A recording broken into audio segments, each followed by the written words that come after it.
É.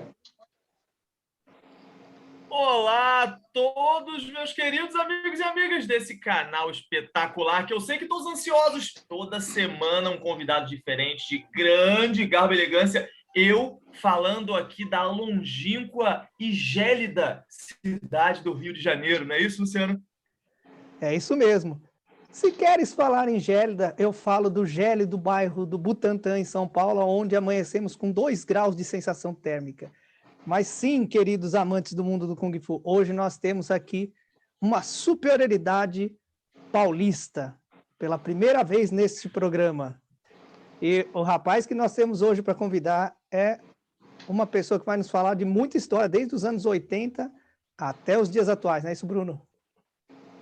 Isso aí, é um grande prazer e honra apresentar a todos o mestre Barbosa, graduado em Wuzhu Chuan e responsável pela escola Bienhu Wushu de Americana, São Paulo. Mestre, seja muito bem-vindo. Olá, obrigado. Boa tarde a todos aí. É uma satisfação muito grande poder participar, né, de vocês e simplesmente colocar o nosso Kung Fu, independente de estilo, para o público, né? Exatamente. Pessoal, e se você ainda não se inscreveu no canal, se inscreve no canal, ativa as notificações para estar por dentro de tudo que está acontecendo por aqui. E, mestre, eu não poderia me privar de fazer essa pergunta, que eu acho muito bacana de ser feita para aqueles que, eu posso dizer que são os precursores do Kung Fu aqui no Brasil, e o senhor, obviamente, está entre eles.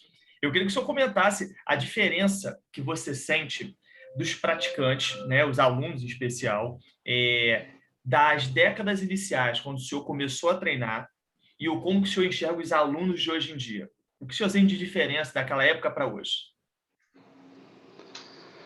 Bom, eu comecei na década de 70, né? E de um tempo mudou bastante, né? Eu acho que assim, isso não é um modo geral, né? É um modo, vamos dizer, alguns, além dessas. Na época eu achava sempre, eu via o próprio Kung Fu, assim como muitos graduados meus, não é só simplesmente um treinamento. Para a gente é uma filosofia de vida. A dedicação que a gente tem é muito grande.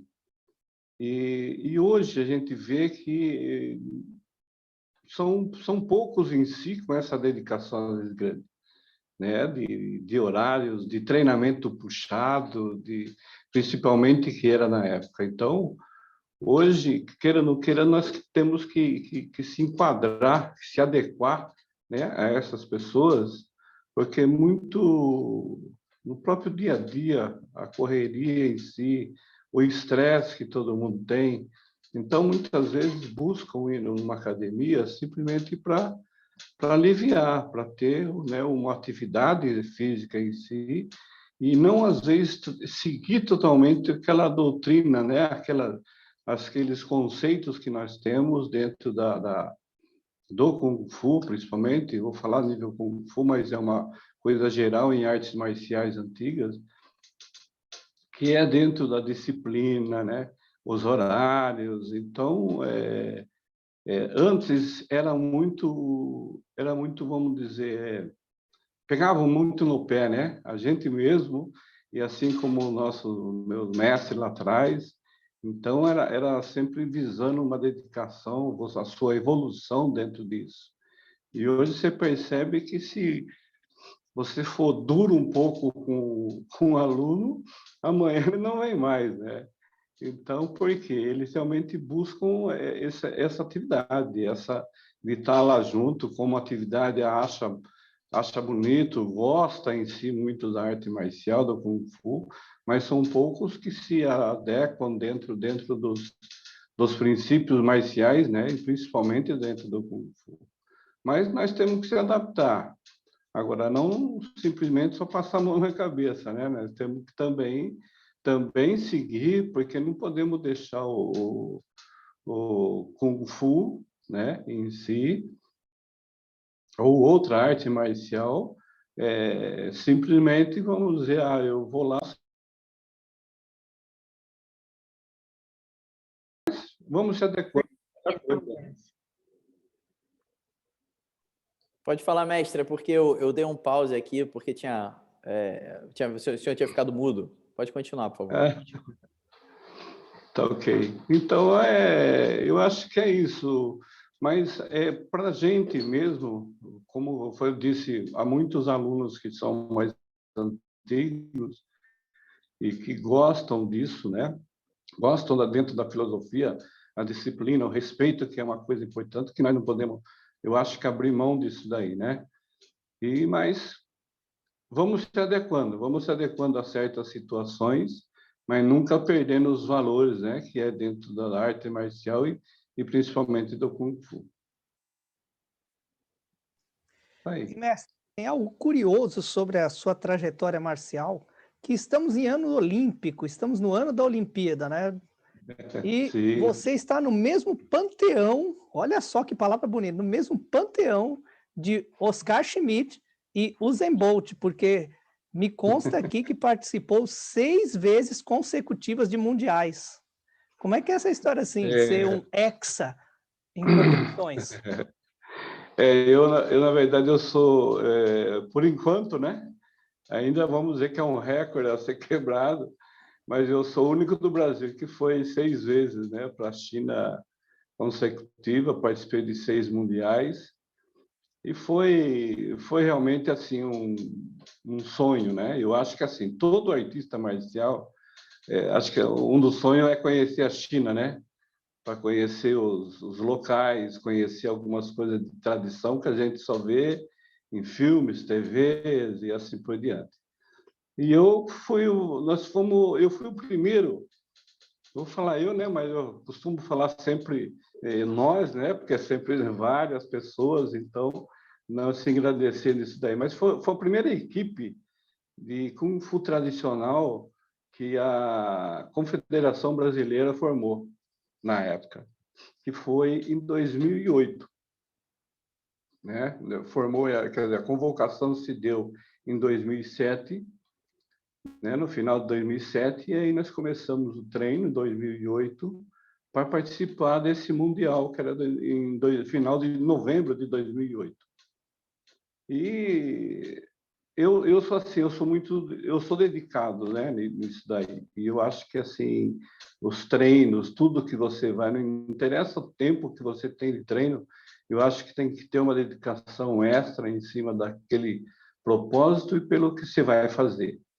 Então, eu costumo falar hoje até para o pessoal da seleção, que hoje eu sou um dos técnicos também, mas eu falo para eles que é o seguinte: você vai lá para você participar de um evento que dura, no máximo, não chega, né, 2 minutos, então, e é tão difícil, né, a parte principalmente financeira de cada um para isso daí, então tem que ter muita dedicação. Então, não é um campeonato, às vezes, né, um regional, às vezes você começa 2, 3 meses antes, um treino forte para participar. Então, acho que é ano que você tem que vir e dedicando isso daí.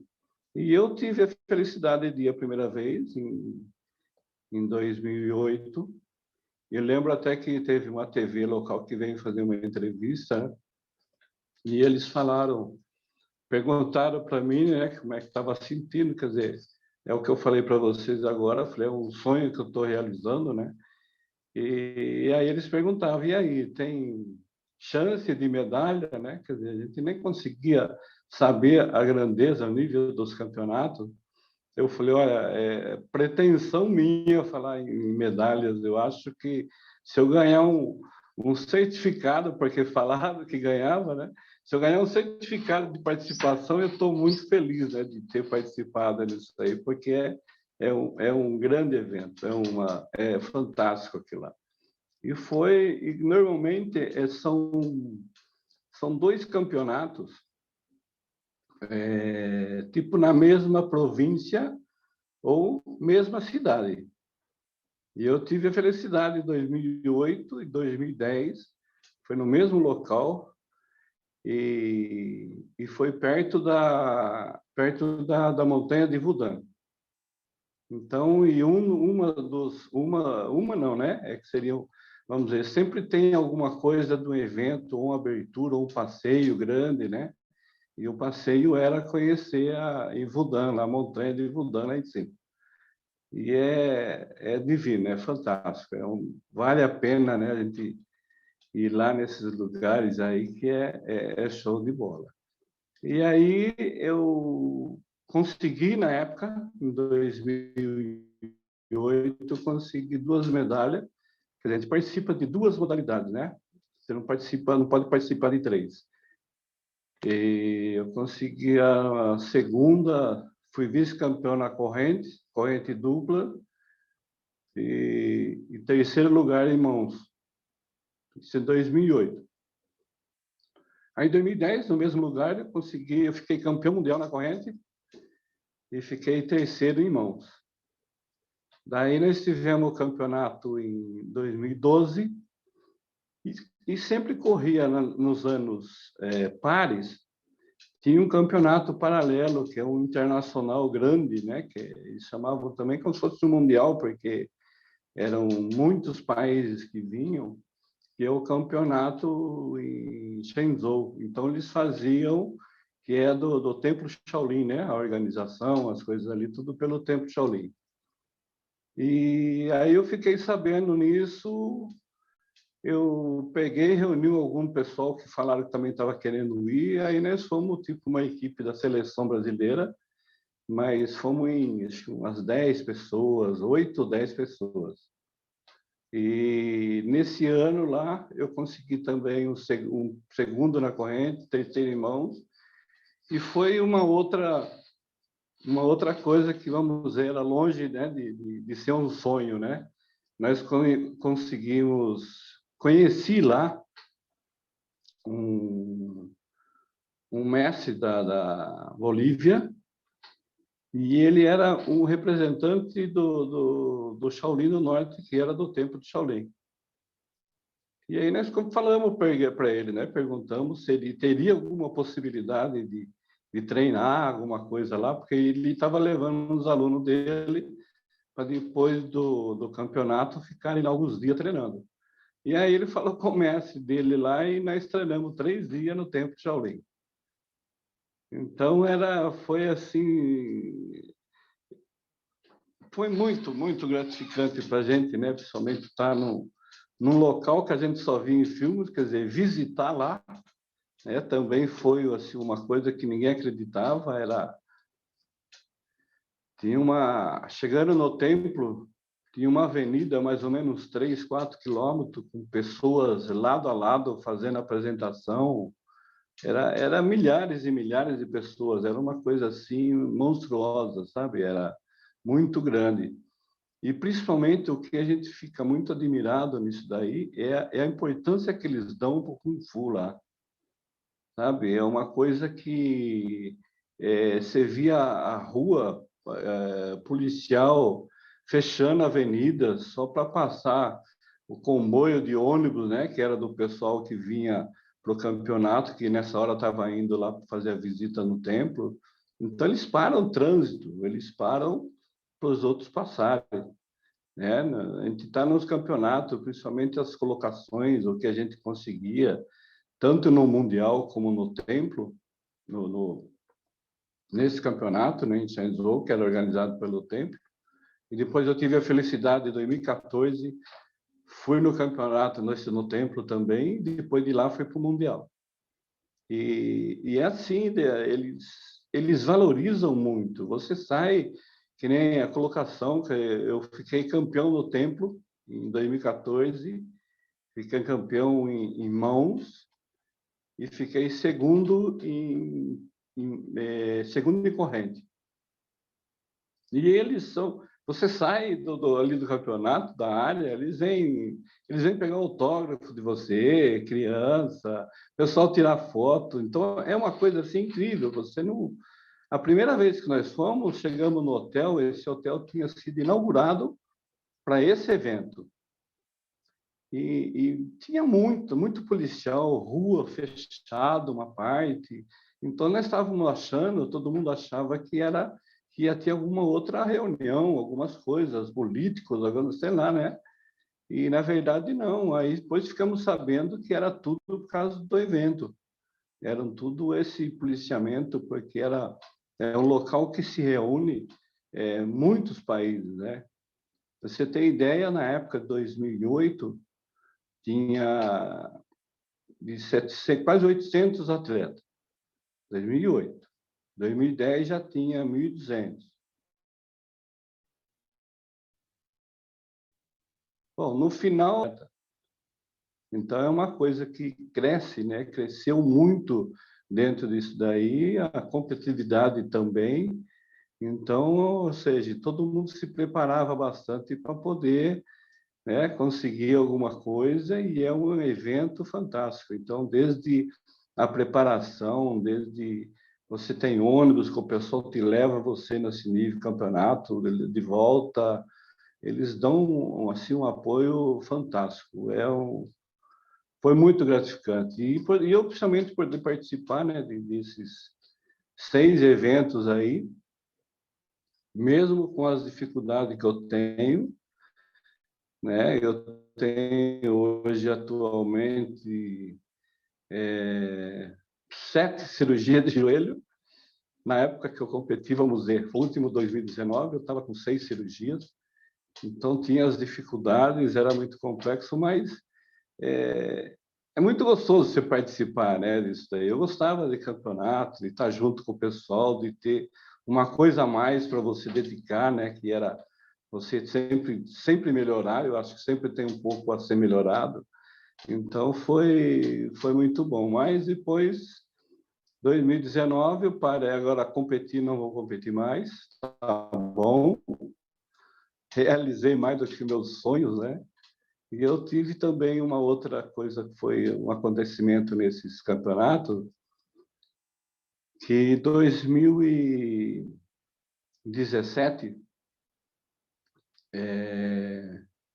eu conheci um mestre de um templo Shaolin, que é do sul, em Quanzhou. Ele é de Quanzhou, e ele é um mestre do estilo que eu treino.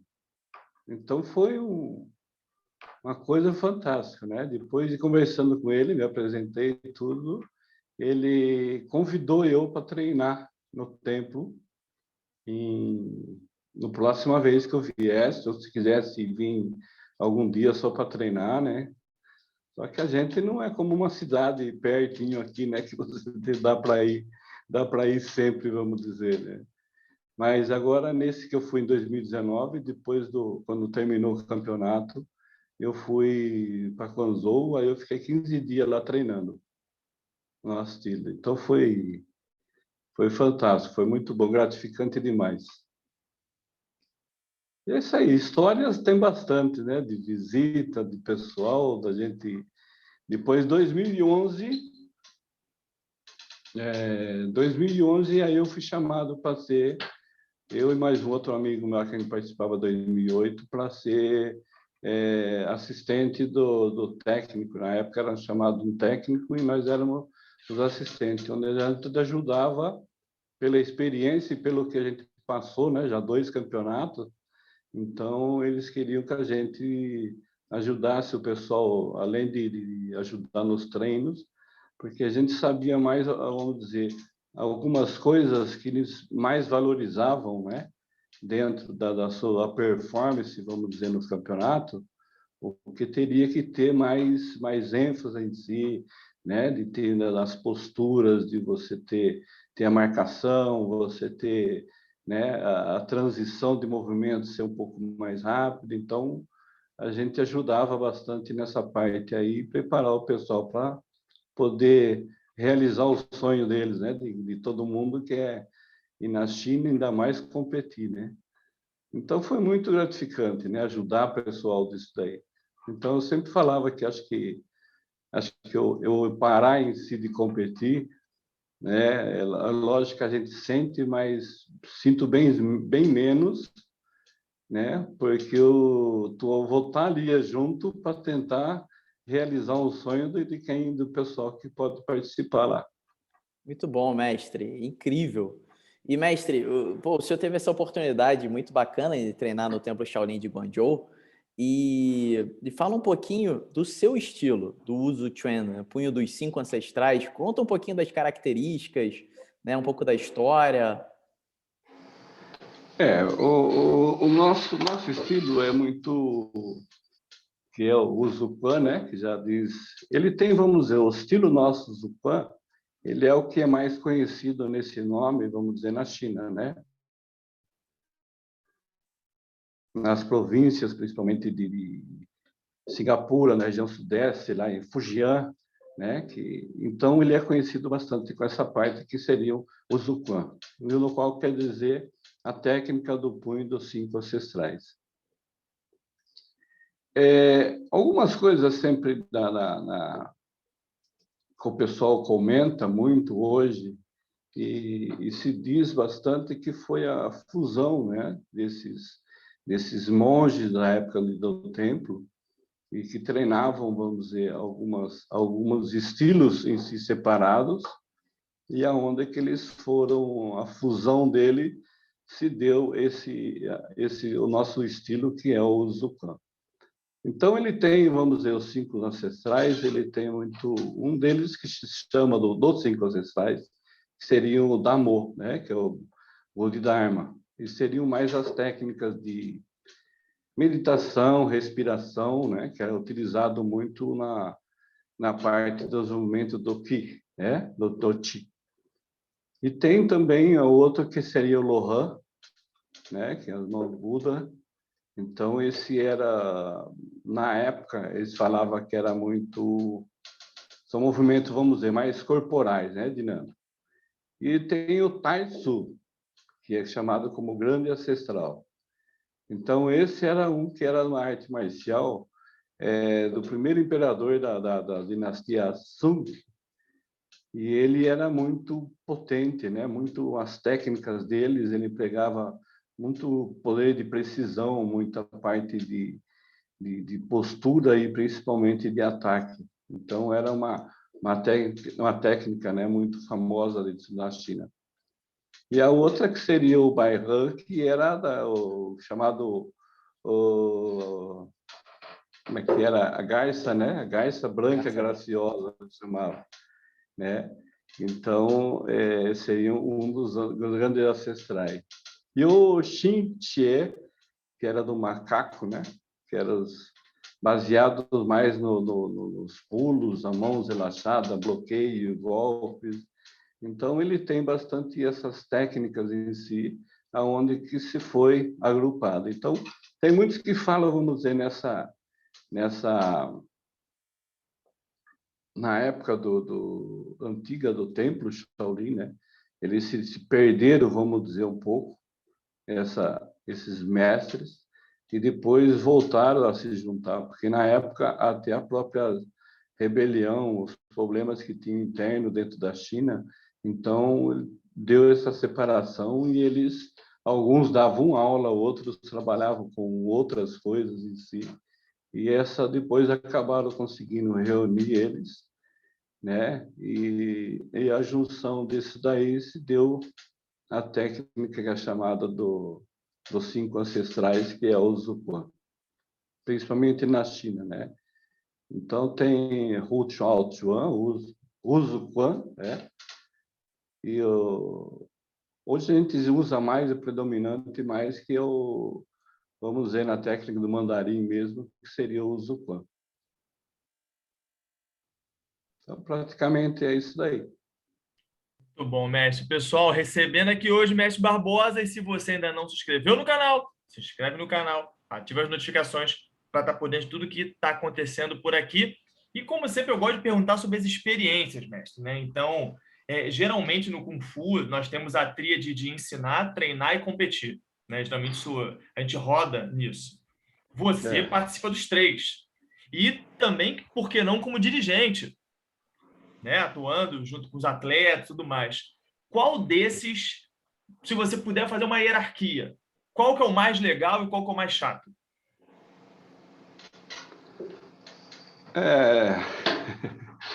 Hoje, digamos que assim, acho que tanto pelo tempo, né, fazendo acho que 44 anos por aí, Então, às vezes, hoje você dá aula, ministrar as aulas, né, se torna, às vezes, um pouco cansativo. Né? A gente falei, está na hora de aposentar, já começa a falar para os atletas, né?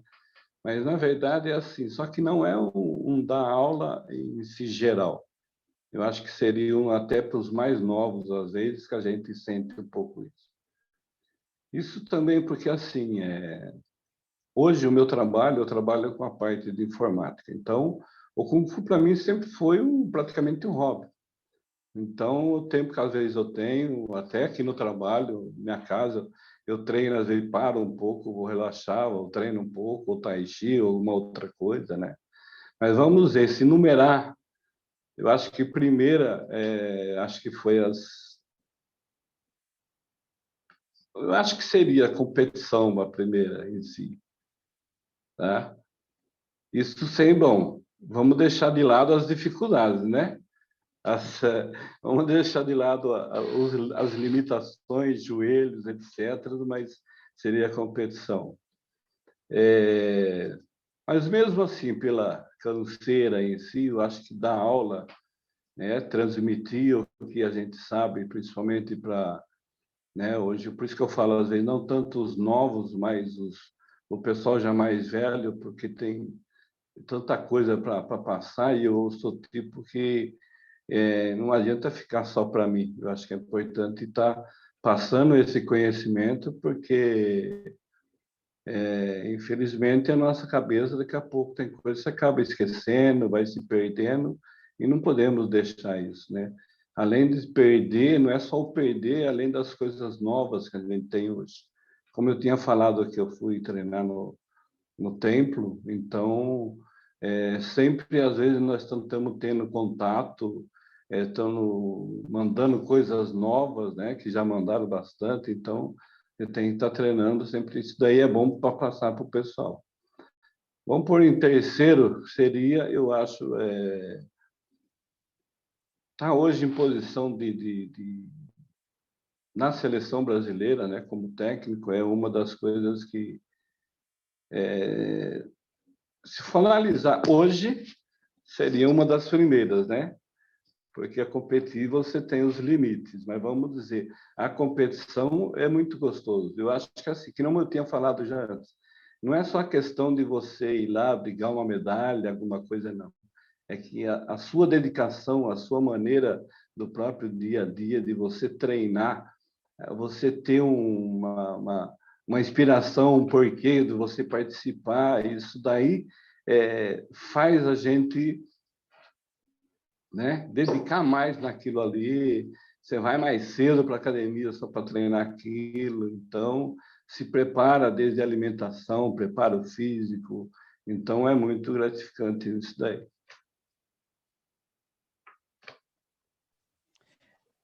Eu fiquei assustado assim com o linguajar do Luiz Felipe, mas no final eu relaxei, porque não sabia como é que seria esse questionamento dele. Normalmente eu coloco os convidados em saia justa, estão roubando a minha cena. Vocês que estão de olho, olha, Luiz Felipe, estou de olho em você. Mestre, essas histórias assim, de competição a gente gosta bastante de ouvir, né? Agora, eu tenho uma curiosidade na minha juventude, né, de saber como foi assumir assim a direção de uma academia de Kung Fu numa cidade do interior de São Paulo na década de 80. Como é que foi isso? Como é que era o perfil, o panorama naquela época? Olha, aquela época, eu acho que assim, tinha muito mais pessoas interessadas, acho que dentro das artes marciais, do que hoje, né? Então, normalmente as academias sempre estavam mais cheias, né? Mais o pessoal, a dedicação, acho que era um pouco mais isso, e principalmente, vamos dizer, não tinha muito outras artes marciais, né? Aqui mesmo na cidade, quer dizer, era só conhecido o karatê que tinha. Então, Kung Fu, aqui na minha cidade, vamos dizer, foi acho que a primeira academia que teve. de Kung Fu região, né?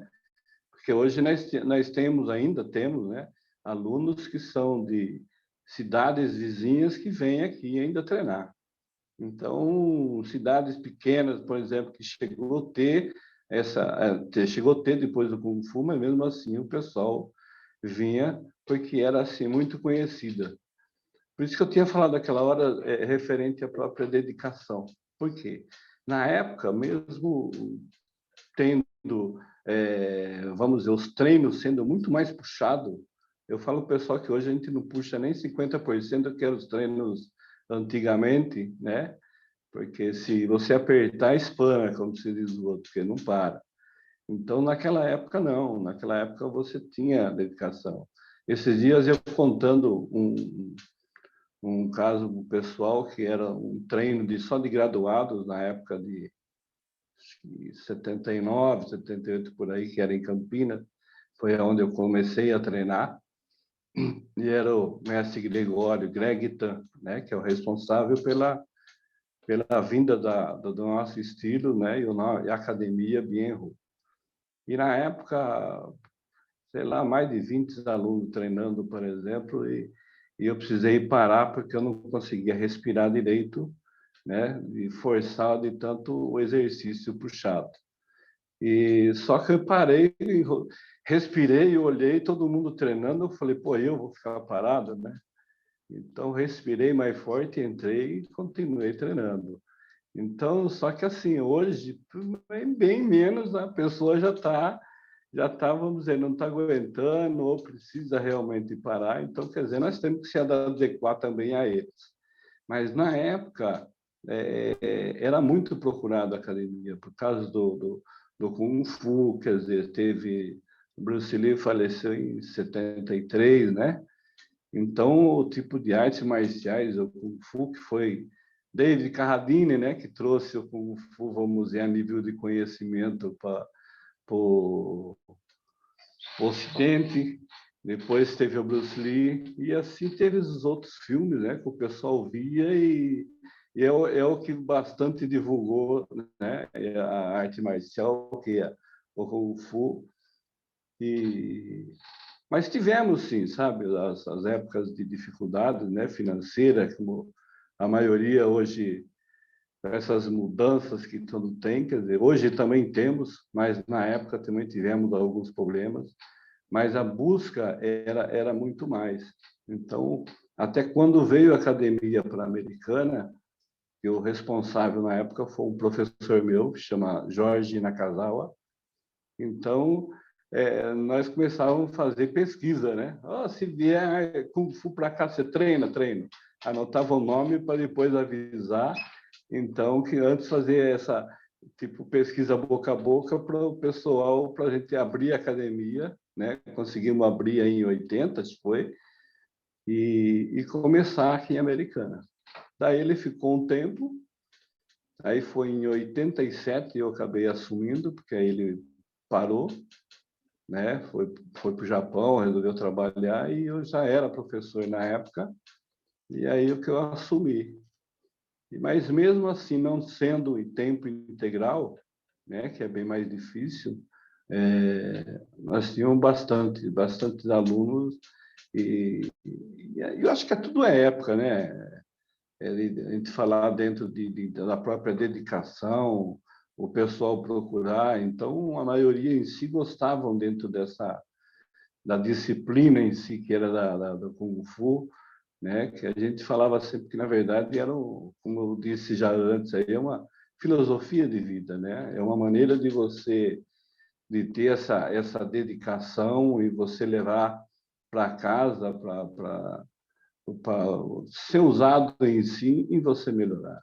Até hoje eu falo para alunos, né, que eles têm muito costume, se nós estamos conversando, ele vem falar, ele vai se posicionar numa posição, né, cumprimentando com as duas mãos e aguardar você olhar para ele, se ele quer tomar água, ele vai fazer alguma coisa. Então, isso tem coisa que existe, quer dizer, e isso mesmo, eu converso com eles, isso daí não é aqui dentro do Kung Fu, é a mesma coisa em casa. Hoje você vê eu tenho meus netinhos aqui, né? Que às vezes a gente fala, estamos conversando, né? Duas pessoas conversando, quer dizer, eles entram no meio, interrompem, eles querem falar, né? Então, é uma maneira em casa, não é a saudação dentro do Kung Fu, mas é dá licença, né? Preciso fazer isso ou aquilo, né? Com os pais, assim por diante. Então, acho que é uma disciplina, é uma coisa que nem tudo, né? Devemos deixar de lado, né? E temos que preservar bastante isso. Mas eu acho que foi muito bom. Eu tive uma época também, antes de eu assumir, em 87, de 83, mais ou menos, 82, até 91, eu fui um voluntário. Eu trabalhava na Santista, aqui, e eu fui um dos voluntários para a base de atividades, né? No Grêmio que tinha deles aqui. E eu comecei a dar aula de Kung Fu. Então, a princípio, era funcionário, filho de funcionário, mas aí poucos às vezes vinham. E tem um bairro perto da Santista, que é onde eu morava antigamente, e o pessoal começou a aparecer lá. Queriam treinar, que se podia ou não. E com base nisso, aí eu vi com o pessoal e falou, não, pode deixar. Então, nesse bairro onde eu morei, eu acho que teve uma grande porcentagem das que hoje já são casados, filhos, já fui padrinho de casamento, de filhos, batizado, né, de muitos agora, que na época eles desciam assim, chegou a ter treino que tinha 50 e pouco na quadra. Aí começamos a dividir treino, 2 treinos das 7 até... Horário nosso de treinar antigamente era 2 horas de treino. Então, era das 7 às 9 era uma turma mais avançado, então tinha mais de 30, depois das 9 até as 11 tinha outra turma. Então, passou muita gente ali, sabe, né? Chegamos tendo um total, numa época, tinha 100 alunos, mais ou menos. E isso eu dava... Né? A única coisa que eu cobrava em si, né? Eu falo que foi muito gratificante, é que a Santista na época, né? Que é o famoso Brim Santista, né? Então eles nos davam o tecido e aí a gente via com o pessoal, eles faziam o uniforme, a calça, e eles também davam a camiseta com o logo, né? Que nós fizemos um logo especial só para a turma. E eles tinham a roupa de graça para treinar, até a roupa de graça. Então, e dali saiu instrutores. Hoje já tem depois da época muitos, né, a maioria bastante parou, porque a gente precisou parar com ali, aí foram para academia, né, convidei para treinar na academia, alguns foram, depois aí começa toda aquele problema que temos, né, que vocês têm também até hoje, né? Vocês têm, às vezes, um jovem, de repente, ele começa a estudar, faculdade, já não é mais no mesmo local, às vezes é outro, começa a trabalhar, quer dizer, aí já não dá tempo de treinar. Alguns tem de sábado ou não, né? Então, era o caso até, minha filha treinou comigo bastante, uns 5, 6 anos, fomos competir fora também, mas depois de um tempo, faculdade, já não tinha tempo, tinha aula de sábado, então parou de treinar. Então, assim foram bastante, né? Eu costumava sempre falar para o pessoal que a gente se sente como se fosse uma pessoa sentada em cima do muro, vendo as pessoas passar, né? Dentro de uma academia, porque é a realidade, né? Se vai passando sempre pessoas treinando, alguns vão ficando bastante tempo. Então, da época, teve muitos que pararam e muitos voltaram depois com filhos treinando, trazendo filho para treinar, né? O outro voltou há uns tempos, por exemplo, tem muitos que já vão fazer agora exame para professores. Então, é gratificante isso, né? Que a gente tirei bastante gente de rua na época, né? Em vez da molecada ficar em rua, quer dizer, vamos treinar, vamos aprender alguma coisa. Mas foi muito bom. Muito bom. Mestre, me conta um pouquinho, então, vamos falar um pouco dessa história, né, do Kung Fu. O senhor é parte muito importante da história do Kung Fu no Brasil. Quem foi, né, fala um pouco do mestre Greg Tan, né, quem foi o mestre Greg Tan e como é que foi a introdução do estilo Wushu Chuan aqui no Brasil?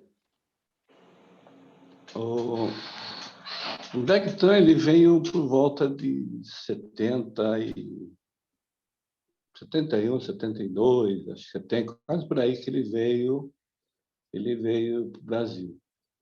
E ele ficou um tempo, tem até hoje, né, um parente, acho que é um tio dele, em Poços de Caldas.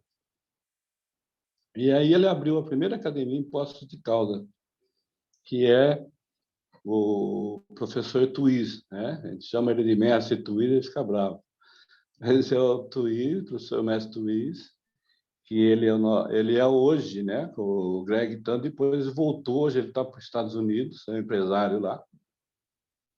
E hoje o responsável é o mestre Tuílio de Poços de Caldas. Aí, em 77, foi 77? Foi 77 ou 76 que ele abriu a academia em Campinas. E quando ele abriu essa academia em Campinas, acho que foi um ano e pouco depois, eu entrei lá. Então, na época, eu sou de Americana, né, que é uma cidade de uns 30 minutos, 40 minutos daqui lá. E eu estudava em Campinas. Eu fazia desenho mecânico na época, bem antigo. E foi quando eu vi, né, a academia de Kung Fu, quer dizer, para mim era um sonho, quer dizer, na época tinha um cinema em Campinas que era só filme de Kung Fu passava, né? Então, eu mais uns amigos, a gente ia de ônibus, né? Chegamos vezes de ônibus, final de semana, e lá assistir filme de Kung Fu. E por fora, enforcar as aulas, né? Bastante vezes para assistir esses filmes. Quando eu vi essa academia, na época, falei, nossa, eu parei para ver, eu fiquei, assim, fascinado. Para mim, era uma coisa, né, que... como eu falo na China, eu já desde pequeno eu era Kung Fu que eu queria aprender. E ela na época em Campinas foi a primeira academia de Kung Fu que teve, foi a academia da Bien Ho. Bom, eu comecei a treinar, aí logo depois, pouco tempo depois que eu estava lá, o Jorge Nakazawa, que é o professor, foi o professor meu, ele passou a ser professor na época lá. E aí ele queria tentar seguir, por causa da esposa, precisava mudar, vinha alguma coisa aqui perto de Americana, e aí ele viu comigo para ver se daria certo ou não, né? Para dar uma pesquisada que ele estava a fim de abrir uma academia para cá. Então, quer dizer, para mim, mais do que rápido eu fui fazer isso, porque era muito importante para a gente, né? De ter aqui a academia para cá, nem precisar ir para lá, e além das facilidades que a gente teria. E foi daí, acho que 80, 81, que nós conseguimos vir para cá. Mas teve depois Poços, teve também o Edmilson, o professor Edmilson, que é também em São João da Boa Vista, né, que chegou a abrir também a Bien-Ho lá. Então, nós tínhamos, até em São Paulo, chegou a ter mais pouco tempo, que foi na época do professor Lu. Depois, quando ele estava estudando ainda em São Paulo, então ele conseguiu abrir e conseguiu ficar um tempo, né? No tempo do estudo dele, depois fechou e voltou para Poços de Caldas. Mas acho que foi assim,